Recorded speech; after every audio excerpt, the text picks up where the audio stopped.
साथ में। नंबर 3 है, पहली दूसरी पढ़ी थी, पहली कौन सी पढ़ी थी, ऑक्सीजन के साथ में, और दूसरी पढ़ी थी वाटर के साथ में यानी जल के साथ में।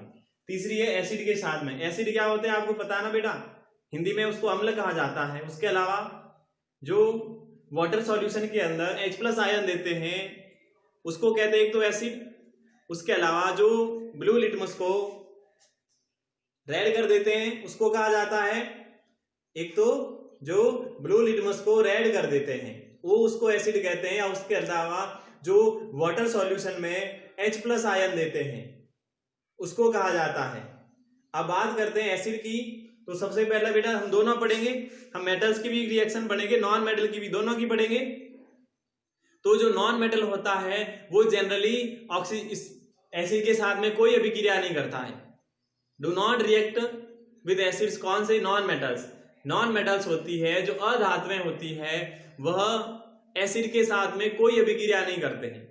क्यों नहीं करते हैं, एक तो बेटा देखो गैस होती है ज्यादा, तो कितनी होती है, अक्सर ज्यादा गैस होती है, उसके अलावा कुछ ही जो होती है वो सॉलिड होती है और एक ब्रोमीन लिक्विड होती है। तो गैस होती है, तो गैस तो एसिड से रिएक्शन करने से रही, उसके बाद में बाकी की भी नहीं करती है, ठीक है ना। बल्कि मेटल्स होती है वो बेटा एसिड से रिएक्शन करके हाइड्रोजन गैस देती है। हम सारा इक्वेशन से पढ़ेंगे, बट पहले बता देता हूं, जो धातुएं होती है, मेटल्स होती है, वो एसिड के साथ रिएक्शन करेगी और एसिड के साथ रिएक्शन करके क्या देगी, हाइड्रोजन गैस देगी, और जो कि जलेगी साथ साथ में, और जलने पर कैसे साउंड देगी, एक पॉप साउंड देगी। पॉप साउंड का मतलब क्या होता है, जैसे माचिस की तिल्ली जलाते हैं और उसके जलने की आवाज आती है ना, उसी प्रकार ऐसी आवाज आएगी। माचिस की तिल्ली को जलाने पर आवाज आती है, वैसी आवाज इसकी भी आएगी अगर हम उसको जलाएंगे तो, उसको अगर हम बर्न करेंगे, उसको गर्म करेंगे तो, ठीक है ना। हाँ, उसके बाद में आगे बढ़ते हैं और आगे क्या देखते हैं कि जो ये हमने देखा है अभी टेस्ट, और उस टेस्ट में फिर उसके बाद में मैंने कहा ना पॉप साउंड के साथ में एक मैच स्टिक जैसे जलती है वैसे जलेगी। उसके अलावा कॉपर होता है वो बेटा रिएक्ट नहीं करता है हाइड्रोक्लोरिक एसिड से ऑन हीटिंग। कॉपर ऐसी धातु है जिसको गर्म करने पर भी एसिड के साथ में रिएक्शन नहीं करेगी, बट वो रिएक्शन कर लेता है सल्फ्यूरिक एसिड के साथ में, यानी वो डाइल्यूट हाइड्रोक्लोरिक अम्ल होता है उसके साथ कॉपर अभिक्रिया नहीं करता है, बल्कि कॉपर किसके साथ में, सल्फ्यूरिक एसिड हो गया या नाइट्रिक एसिड हो गया, उसके साथ रिएक्शन कर लेता है। हम आगे जब हायर क्लास से पढ़ोगे, आप 9, 10 पढ़ोगे तो सब इनके बारे में भी आप पढ़ते जाओगे, रिएक्शंस के बारे में भी, कि कॉपर होता है वो डाइल्यूट HCl से अभिक्रिया क्यों नहीं करता है बल्कि H2SO4 से कर लेता है, ठीक है ना। जैसे अगर मैं बता देता हूं आपको, जैसे बेटा देखो ये कॉपर है, ये मैंने कहा है, बुक में कहा गया है कि सल्फ्यूरिक एसिड के साथ में कर लेता है। सल्फ्यूरिक एसिड क्या होता है, H2SO4 होता है, तो बेटा इसके साथ में तो रिएक्शन कर लेता है, जो कि कॉपर होता है वो कॉपर सल्फेट प्राप्त होता है, CuSO4, ये कॉपर सल्फेट प्राप्त हो जाता है और प्लस H2 गैस बाहर निकल जाती है, तो इसके साथ में तो कर लेता है, बट बेटा HCl के साथ में नहीं करता। देखो अगर करवाए तो Cu प्लस HCl के साथ करवाए तो देखो क्या होगा, अब ये मैं लिख देता हूं CuCl कॉपर क्लोराइड, तो बेटा CuCl नहीं होता, CuCl2 होता है कॉपर क्लोराइड, ठीक है ना। उसके अलावा पीछे H बचेगा, हा? तो H बचेगा ना, तो भी क्या होगा, सिर्फ H थोड़ी होगा, हाइड्रोजन गैस के लिए तो हमारे को H2 चाहिए। इस कारण से बेटा ये रिएक्शन पॉसिबल नहीं है, ये रिएक्शन संभव नहीं है। तभी हम कह सकते हैं कि जो कॉपर होता है वो HCl के साथ रिएक्शन नहीं करता है बल्कि H2SO4 के साथ में कर लेता है। ये देखो मैंने करके दिखाया ना, कॉपर सल्फेट बन जाता है, हाइड्रोजन गैस निकल जाती है। तो ये आप हायर क्लासों में आगे जाओगे तब पढ़ेंगे, 9, 10 में पढ़ोगे, अभी पढ़ने की आवश्यकता नहीं है, अभी हमारी जो बुक में है वो ही पढ़ते हैं।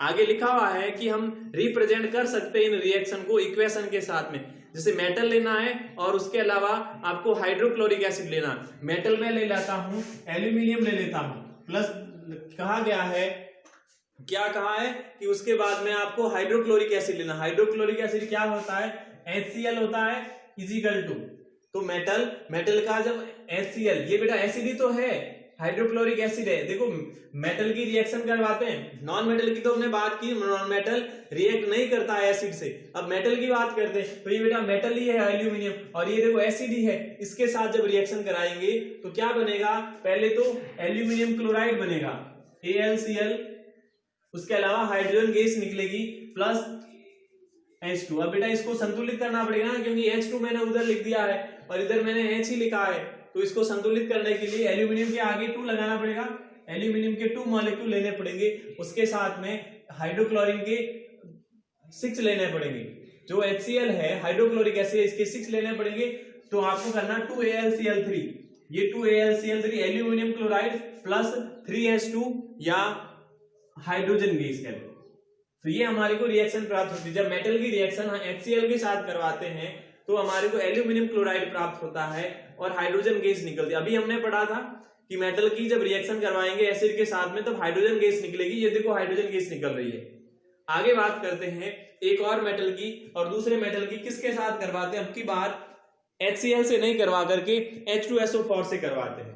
HCl से नहीं करवा करके किसे करवाते हैं, H2SO4 से करवाते हैं। H2SO4 से तो मैंने Cu की करके बताई थी, अब वो Cu की करके बताई थी, बट वो आपको हायर क्लास में पढ़नी है, वो नहीं पढ़ना है। एक और कर लेते हैं और वो Fe की कर लेते हैं, आयरन की कर लेते हैं, Fe+2HCl। तो क्या हो जाएगा, FeCl2 फेरिक क्लोराइड हो जाएगा प्लस H2 गैस हो जाएगी, प्लस H2 गैस हो जाएगी, ठीक है ना। ये देखो हो गया,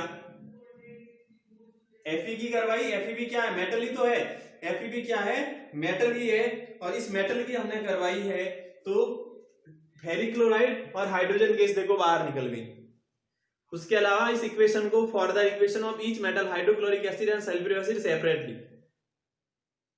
यानी इस अभिक्रिया से हम प्रत्येक धातु की अभिक्रिया से हाइड्रोक्लोरिक एसिड और सल्फ्यूरिक की सेपरेटली अलग अलग कर सकते हैं। उसके अलावा जो मेजोरिटी होती है ऑफ नॉन मेटल की, वो हमने कहा डू नॉट रिएक्ट करती है एसिड के साथ में, बट एक एक्सपेक्शन है बेटा सल्फर, और उस नॉन मेटल में ये नॉन मेटल्स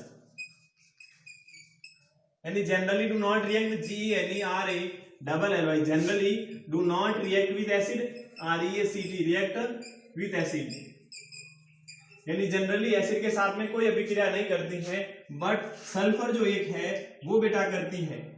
वो बेटा कैसे, देखो सल्फर है और ये किसके साथ में, तो ये करती है आपके जो कंसांद्र नाइट्रिक एसिड होता है, कंसंट्रेट नाइट्रिक एसिड होता है, उसके साथ में करती है। और कंसंट्रेट नाइट्रिक एसिड का फॉर्मूला होता है, वो होता है NH, क्या होता है फॉर्मूला, HNO3 होता है। सल्फर और ये HNO3 यानी कि सांद्र nitric acid, concentrate NiTRiC nitric ACID nitric acid, concentrate nitric acid होता है, इसके साथ में ये रिएक्शन कर लेता है। तो 4HNO3 हो गया। उसके बाद में ये क्या क्या बनेगा, एक तो बनेगी सबसे पहले sulphur dioxide SO2, sulphur dioxide बनी। उसके बाद में 4NO2, 4NO2 का मतलब हुआ कि नाइट्रोजन डाइऑक्साइड, और उसके अलावा प्लस 2H2O यानी प्लस वाटर, प्लस 2H2 यानी वाटर। तो ये बेटा हमने पढ़ा आज रिएक्शन विद एसिड के साथ में। एसिड के साथ रिएक्शन में हमने क्या पढ़ा, सबसे पहले तो मेटल की रिएक्शन करवाई, तो पहले में हमने कह दिया है ये तो बेटा मेटल की रिएक्शन हुई एसिड के साथ में, METAL, ये मेटल्स, एल्यूमिनियम भी मेटल है, Fe भी मेटल है, इसकी रिएक्शन देखो एसिड के साथ करवाई तो ये हमारे को प्राप्त हुआ। ये ध्यान रखना है कि हाइड्रोजन गैस निकलती है, तो यहाँ लिख सकते हैं कि इसके अंदर रिलीज होती है, H2 गैस रिलीज होती है, वे इंपॉर्टेंट क्वेश्चन बनता है। उसके अलावा नॉन रिएक्टिव नॉन मेटल जो होते हैं वो generally do not react with water, but sulphur एक ऐसा है जो कंसंट्रेट नाइट्रिक एसिड से रिएक्शन करके सल्फर डाइऑक्साइड देता, डाई नाइट्रोजन ऑक्साइड देता और जल देता है। तो ये हमने रिएक्शन पढ़ ली है। उसके अलावा कुछ इंपॉर्टेंस की बात करते हैं, जैसे आपकी बुक में दे रखा है, तो हमने बेटा यहाँ क्या पढ़ा कि जो मेटल होती है वो रिएक्शन करता है एसिड के साथ में। अब हमारे घरों में देखो बर्तन होते हैं, मेटल के बर्तन होते हैं हमारे घरों में, कांसी का बर्तन होता है ना, तांबे का लोटा तो सबके घर में होता है ना। तो आप याद करो किसी एक तांबे के लोटे में कभी आप शिकंजी बनाते हो या नहीं बनाते हो? बेटा कोई नहीं बनाता है तांबे के लोटे में शिकंजी, क्योंकि तांबा क्या है, ये देखो कॉपर, कॉपर हो गया। अब सपोज करो आपने एसिड डाल दिया उसमें, शिकंजी क्या है, नींबू के अंदर एसिड ही होता है, सिट्रिक एसिड होता है कि नहीं होता नींबू में सिट्रिक एसिड होता है। तो अगर नींबू की शिकंजी आप डाल दोगे तांबे के लोहे में, तांबे के लोटे में या कांसे के लोटे में, तब क्या होगा बेटा, वो रिएक्ट कर लेगा उसे, और रिएक्ट करेगा तो रिएक्शन बन जाएगी और उसको वो शिकंजी को पॉइजनस बना देता है, जहरीला बना देता है। इस कारण से बेटा आप ध्यान रखना, कभी भी आपके घरों में कांसी के लोटे में या तांबे के लोटे में शिकंजी कभी नहीं बनाई जाती है, और अगर उसके अंदर बनाकर रख देते हैं तो थोड़ी देर बाद में वो बहुत खारी हो जाती है, यानी वो जहरीला हो जाता है। क्यों? क्योंकि एसिड के साथ में मेटल रिएक्शन करता है। अब स्टील है, स्टील बेटा मेटल थोड़ी है प्योर, स्टील प्योर मेटल नहीं है, लोहा होता है प्योर मेटल। स्टील तो वो उसके बाद में बनाया जाता है, स्टील मेटल नहीं होता है, लोहा मेटल होता है। इस कारण से स्टील के बर्तन में बना सकते हैं। उसके अलावा जैसे बेटा हमारे घरों में छाछ वगैरह, दही वगैरह होता है, वो भी किस में रखा जाता है, मिट्टी के बर्तन में रखा जाता है। तो यानी मेटल जो होते हैं एसिड के साथ में रिएक्शन कर लेते हैं। इस कारण से हमारे लिए हमारे डेली लाइफ में, हमारे दैनिक जीवन में बहुत जरूरी चीज होती है कि मेटल के यूटेंसिल्स होते हैं हमारे घरों में। हमारे घरों में क्या होते हैं कि मेटल्स के बर्तन होते हैं, धातुओं के बर्तन होते हैं। और जब कोई भी फूड आइटम जो होता है अगर हम उसमें रख देते, जैसे मैं बात करता हूँ अचार हो गया या दही हो गया या खट्टे फल हो गया, सिट्रस फ्रूट हो गया, अगर हम इसको मेटल के बर्तन में रख देंगे तो ये क्या होगा, ये मेटल उस एसिड के साथ में रिएक्शन करेगा। और जब मेटल एसिड के साथ में रिएक्शन करेगा तो कभी कभार क्या होगा, उसे वो रिएक्शन हो जाती है और रिएक्शन होने के कारण एक टॉक्सिक कंपाउंड बन जाता है। टॉक्सिक कंपाउंड यानी जहरीला पदार्थ बन जाता है, जैसे आयरन, एल्यूमिनियम और कॉपर कंटेन होते हैं। इससे हम बचते हैं उसको एसिड से दूर रखने के लिए। और यही सलाह दी जाती है कि जो फूड स्टम्प्स होते हैं, यानी जो भोजन की कोई भी वस्तुएं होती है, उसको हम कहाँ रखने चाहिए, या तो प्लास्टिक के बर्तन में रखने चाहिए या हमारे को अर्थन पॉट में रखने चाहिए, ऐसे जो कि रिएक्शन कर लेते हैं। एसिड वाले ऐसे कोई पदार्थ होते हैं उसको मेटल के बर्तन में नहीं रखा जाता है, बल्कि या तो प्लास्टिक के बर्तन में या मिट्टी के बर्तन। जैसे आपकी बुक में दे रहे ना 4.6 फिगर में देखो, अचार है लिखा हुआ, pickle stored in A plastic jar, यानी एक प्लास्टिक के बर्तन में अचार। और दूसरा है curd store in an earthen pot. Earthen pot का मीन्स होता है मिट्टी का बर्तन, यानी दही रखा हुआ है मिट्टी के बर्तन में। फिर उसके बाद में लिखा हुआ है RUST, रस्ट। क्या लिखा हुआ है? RUST, rust. आयरन यानी रस्ट होता है जंग लगना। अब ये बेटा जंग लगना कैसे होता है, हमने पहले पढ़ा है, जब हमने रिएक्शन पढ़ी थी ना वाटर की, सबसे पहले पढ़ा था reaction with oxygen, reaction with oxygen पढ़ी थी, तब Fe की मैं करवाई थी ना लोहे की, और Fe2O3.H2O XH2O, वो क्या था, वो रस्ट ऑफ आयरन ही था। तो बेटा सारा यही लिखा हुआ रस्ट के अंदर, रस्ट ऑफ आयरन में। फिर लिखा ना रस्टिंग ऑफ आयरन की, रस्टिंग ऑफ आयरन होती कैसे है, तो रस्टिंग जो होती है लोहे का जंग लगना, लोहे का संसारण होना, ये सारा लिखा हुआ कैसे होता है, उसमें फॉर्मूला लिखा हुआ है। बाकी नीचे प्रोसेस लिखा हुआ कि एक तो प्रेजेंस ऑफ ऑक्सीजन वायु की उपस्थिति के कारण, और एक प्रेजेंस ऑफ वाटर यानी जल और ऑक्सीजन की उपस्थिति कारण ही होती है। प्रिवेंटिंग रस्ट, प्रिवेंट रस्ट करने के लिए क्या करोगे आप, पेंट करोगे, ऑयलिंग करोगे, ग्रीसिंग करोगे, ठीक है ना। उसके अलावा फिर एलोइंग लिखा हुआ है। एलोइंग मीन्स होता है कि मिश्र धातुएं, यानी लोहे में अन्य धातुएं मिला दी जाती। क्यों? लोहे पर, जैसे हमारे घर में स्टील के बर्तन होते हैं तो उसमें बेटा लोहा मिक्स होता है, क्योंकि अगर प्योर लोहा होता तो क्या हो जाता, अगर प्योर लोहा होता तो उसके जंग लग जाती। अब आगे बेटा होमवर्क की बात करता हूं, तो पेज नंबर निकालना 72 और 73। 72 पेज नंबर पर क्या है, 72 पेज नंबर पर लिखा हुआ है कि select odd one out giving reasons. तो select odd one out giving reasons, तो पहला किसमें, सोडियम, मैग्नीशियम, सल्फर और एल्यूमिनियम। इसमें देखो सोडियम भी धातु है, मैग्नीशियम भी धातु है, एल्यूमिनियम भी धातु है। सल्फर क्या है, सल्फर बेटा नॉन मेटल है, सल्फर नॉन मेटल है। तो 72 पेज नंबर पर जो पहला क्वेश्चन है सेलेक्ट ऑड वन का, उसका पहला देखो, और उसमें है आपको ऑड वन आउट कौन सा होगा, SULPHER, सल्फर। रीजन आपको ही देना है, क्या देना है कि बचे sulphur is a non metal but all the rest are metals. दूसरा फास्फोरस, कार्बन, दूसरा फास्फोरस है, कार्बन है, ऑक्सीजन है और कैल्शियम है। Oxygen is gas but all the solid या लिक्विड, ठीक है ना। तो ऑक्सीजन आ जाएगा सेकंड में। रीजन क्या लिखोगे, oxygen is the gas, OXYGEN, oxygen is the gas, बाकी गैस नहीं है, ठीक है ना, ये लिख देना।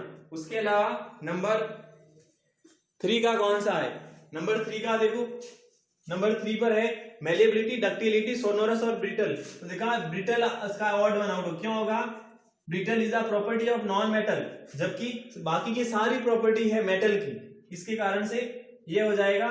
उसके बाद में फिल इन द ब्लैंक्स है second question. Fill in the blanks में पहला देखो, gold and tungsten are highly, gold and tungsten highly ductile metals, DucTile, ductile metals है गोल्ड और टंगस्टन। फिर metal produce sound when hit by any object, दूसरे में आ जाएगा साउंड, यानी कि मेटल ध्वनि देती है अगर उसको किसी वस्तु से पीटते हो तो। और लास्ट 3 है कि metals form basic oxide, metal आपको बताना सारी ऑक्साइड बनाते हैं। और आगे लिखा वाइल, जबकि non metals from acidic oxide, ACIDIC, basic first आ जाएगा, दूसरे में बेसिक। ये आपको बेटा होमवर्क करना, ध्यान रखना, पेज नंबर 72-73 पर 2 क्वेश्चन है। एक पहला सेलेक्ट ऑड 1 का, जिसमें रीजन आपको देना, ऑड मैंने बता दिए। दूसरा फिल इन द ब्लैंक्स, ये भर देना। बाकी उसके बाद में मेटल्स और नॉन मेटल के यूजेज है जो हम हमारी कल की क्लास में पढ़ेंगे। अब आपसे विदा लेता हूं बेटा, और तब तक के लिए आप खुश रहें, मस्त रहें, तंदुरुस्त रहें। Bye bye, have a nice day, thank you.